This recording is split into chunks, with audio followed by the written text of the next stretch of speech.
we had 10 trades. And of the top 15 players on the NHL free agent board, all 15 signed within a 30-hour space. I mean, it was absolutely stunning. Let's walk through this real quickly. He was leaving. He got a payday. Toronto Maple Leafs let Mitch Marner, all 221 goals in his career, walk out the door.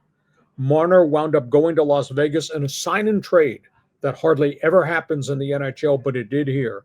He got 8 years, $96 million. Mitch Marner, $12 million a year. He did not get the $14 million that they shot at, but $12 million a year, that's pretty good for a goal scorer. He was the first one out the door. Second storyline, how was Florida, the Panthers, the ones with the Stanley Cup, how are they going to re-sign all these guys with the salary cap? Their guys decided not to go for the max, but to take a big pay hike to keep the team together. And this was pretty impressive. Sam Bennett, Brad Marchand, and Aaron Ekblad all signed contracts at below top value. Now, they're going to get good paydays, but they're keeping the band together.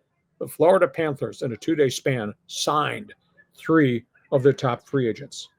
In Vancouver, where it was doom and gloom, and I'm not talking about rain and cloudy weather in the Pacific Northwest, Vancouver turned around and re-signed their top goal scorer. The whole world had Brock Besser leaving as a free agent because contract talks had not worked out. At the end of the day, they paid the 40-goal scorer, and his heart would not let him go put somebody else's jersey on.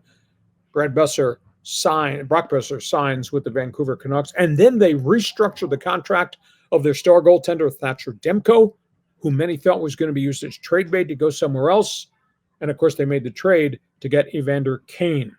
So this is really interesting what Vancouver did because nobody expected this to happen. Edmonton, you got to be kidding me. The Oilers, all these years of getting to the Stanley Cup Finals and not winning. We've come through free agency. July 1, it's now July 4.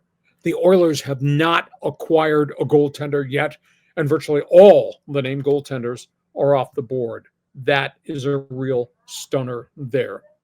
LA Kings, you know what they've done? Good team. Had not been able to beat Edmonton in the first round of the playoffs 4 years in a row, but still a really good hockey team. You know what Ken Holland has done as the new general manager? Ken Holland has decided he's going to rent guys who play heavy hockey. Think about this, John. The LA Kings signed Corey Perry, who had been in Edmonton. Corey Perry, much hated Anaheim Duck. The Kings have signed him to become one of their key role players. He played so well during the postseason. They've also signed veteran big-body defenseman Cody Cecil. They signed center ice checking man Joel Armia. But they also picked up a backup goaltender, Anton Forsberg. He came from Ottawa. However, it cost them. They lost one of their veteran defensemen, Vladimir Garakov, who was an anchor on the blue line. He jumped to the New York Rangers. Kings did not want to go 4 years deep on a contract for Vlad. Garakov has now gone to the Rangers. But the Kings have added heavy hockey chemistry to the roster. And the Anaheim Ducks, they're ready to win. They have to win. They got to be in the playoffs this coming season. I think they will be. They turned around and they signed Michael Granlund, 27-goal scorer from the Dallas Stars. Pricey contract. He's one of 3 veterans that they brought in this offseason. 27 goals. This guy is good. So Granlund comes from Dallas. He joins the guy they traded for from the Rangers in Chris Kreider. He joined Ryan Poling, who came in the Philadelphia Flyers trade. They are player ready to be a postseason team. So, John, that's all things NHL.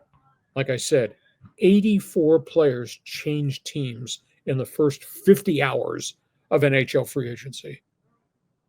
And I needed some Tylenol to get through Wednesday and Thursday around the NHL. Your response? Well, yeah, I mean, I was just noticing that Ehlers has left the Jets and has gone to Carolina. There's been all this movement, but going back to the Oilers, are they just going to stick with Stuart Skinner, or are the fans in Edmonton going to come unglued if they roll out Skinner again next season? There's nobody to go get. I mean, the one marquee name that they might have traded for, but maybe they just refused to take on the contract, was John Gibson, who the Ducks traded a week ago. He went to the Detroit Red Wings in a pre-draft trade. That was the type of cornerstone guy they needed to come in to complement Skinner. And instead, Bowman, the general manager, Stan Bowman, has just decided to stand pat. And he's lost some players along the way who jumped to other teams as part of those 84 guys who changed teams when the free agent window opened. I just don't understand it. I know it's emotionally hard to blame a hometown boy made good. Stuart Skinner's from Edmonton. But why do you keep going back to the same old, same old? So that to me is a real stunner more than anything else. So that's all things hockey.